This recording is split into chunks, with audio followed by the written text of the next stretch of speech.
It's Ivig day number 1. Haven't had Ivig in a while because, hello Prince Charming. We wanted to do a little experiment. Not sure if I talked about this or not. And see if, okay, let's go back a little bit. Let's just go back a little bit. The last time, not the last time I did ketamine, but the time before that, after my 4 days of ketamine, whatever, everything's great. And then I went on to have my Ivig as usual, just my usual thing. Why are you taking all your toys out of your toy box? Really? And the second day, so 2 consecutive days of Ivig, and then my pain came back really bad the next following day. Like, I do have days, even though I take the oral ketamine, where I start feeling it, the nerve pain, like little stabbing and razors a little bit, but it's been pretty controlled. Some days I don't have it at all, and some days I'm like, oh, I'm feeling it in my legs, but it's not that bad yet. Definitely mild. I've been outside in the wind and my hair hasn't been hurting. I haven't had to give myself a haircut. Haven't had issues with the wind, so that's all good. We're gonna hope that today the Ivig does not cause a flare-up in the pain, and that was just a fluke. But that did happen with my anesthesiologist's, one of his other patients, so I don't know. But I am accessed and ready. I accessed last night because I did IV glutathione. I'm going to be doing a video on how I set that up and how I do that, hopefully next week when I do it. Rewind to last night.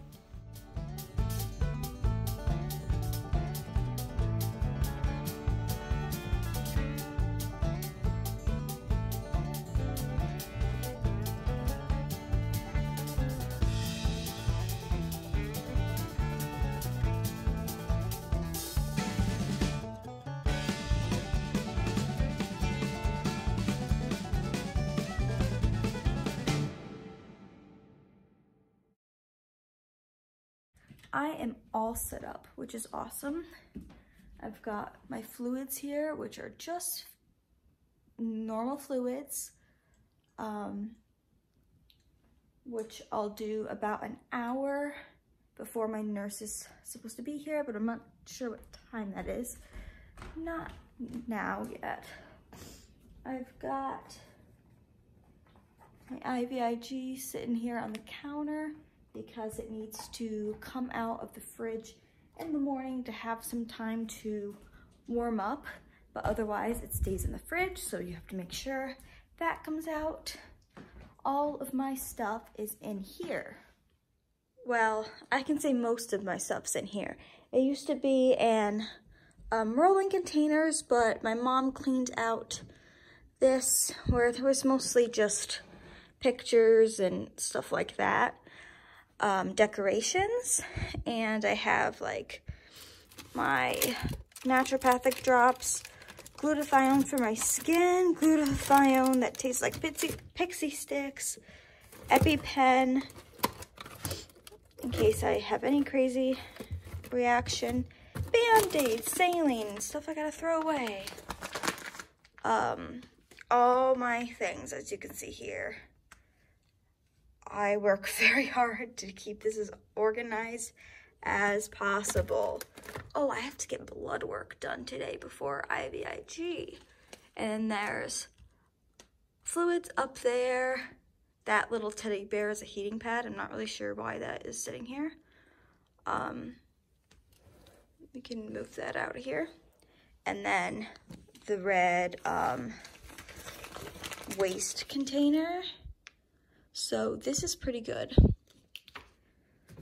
And I have the giant hand sanitizer over here, which is nice for my nurse. So that's what we have going on there. I also have to take pre-meds. I actually don't have to take them, but it's strongly advised. Like, they can't make you do anything, but oh, it is pouring. It's a really wet, dreary day. Yikes, that makes the deck look huge. This is a drawer of literally all heating pads. Maybe this couldn't fit in here. Squeeze the bear. There we go. Okay. If I can recycle that. So the pre-meds is Benadryl and Tylenol. I definitely always take the Tylenol. And I don't really like taking the Benadryl because I like to be awake during Ivig. It messes with my sleep when I take a huge nap, and I like to hang out and talk and watch TV. So, I mean, this is the only kind of real social interaction I'm getting. And yes, during this time of quarantine, isolation, I do have to be asked and checked, like, to make sure I don't have a fever, which I don't. And, oh, I didn't, you know, just recently go across the country or out of the country, no. And no, I don't have any flu-like symptoms or random things. And yeah, they have to go through all that and document that. And if I did have something like that, because I was asking my nurse, what would happen if I said yes to any of these? And he said he'd have to, like, report it to, like, the state health department or something. I'm like, oh, wow. So that's just interesting, but luckily none of that, because I've not been out of the house. I've only gone for a few car rides to, like, Walgreens with my mom and, like, somewhere else for her to pick something up, and I stay in the car the whole time because I should not be out. And we have masks, so that's awesome. So that's the plan for Ivig today. I'm gonna try to stay awake. Yeah, are you happy? Good morning, Happy. He's already had breakfast, so full belly with Sonoma is a happy boy.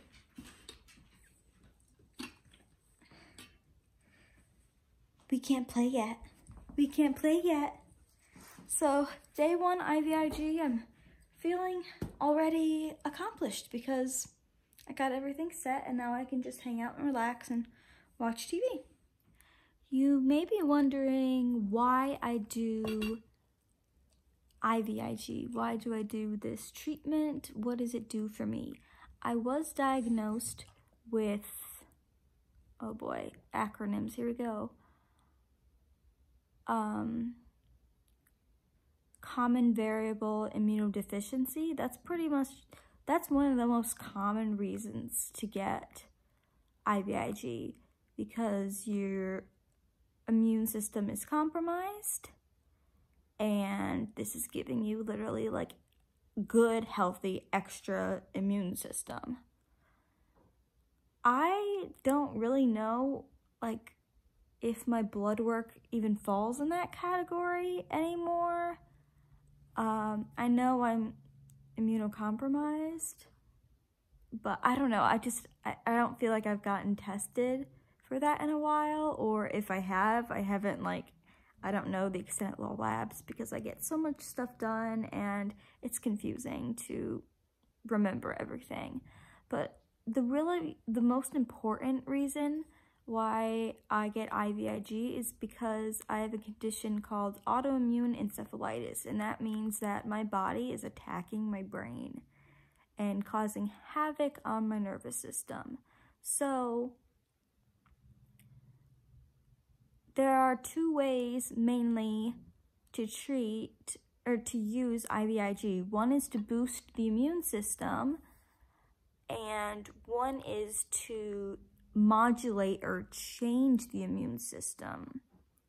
So I have a friend with cystic fibrosis who does Ivig, and that's to help her immune system in fighting lung infection, the common cold that hopefully doesn't turn to infection, and keep her body as stable as possible, and even better. Mine is mostly to try to stop those parts in my body. I believe it's, I forget what part. I'm sorry. I'm so lime brain and stuck with my words lately. To stop my body from attacking the basal ganglia of my brain and causing so many issues, which, you know, maybe is the reason why I have trouble with my speech and trying to get words out. We don't really know. But this treatment can also really help with energy and strength, and is very different for person by person, even if used for the same condition. But it's used for a lot of autoimmune conditions because of how it can be immune modulating, and that's when they use a higher dose, and they use lower doses for immune compromise. So that's a little confusing to have both of those, but I'm doing the higher dose to help my body change what it's doing and hopefully give me some visible effects that I can notice change. That's not just based on blood work results, but is based on how I can feel, noticing that I'm experiencing change with lessened symptoms, increased energy, or less pain, anything positive.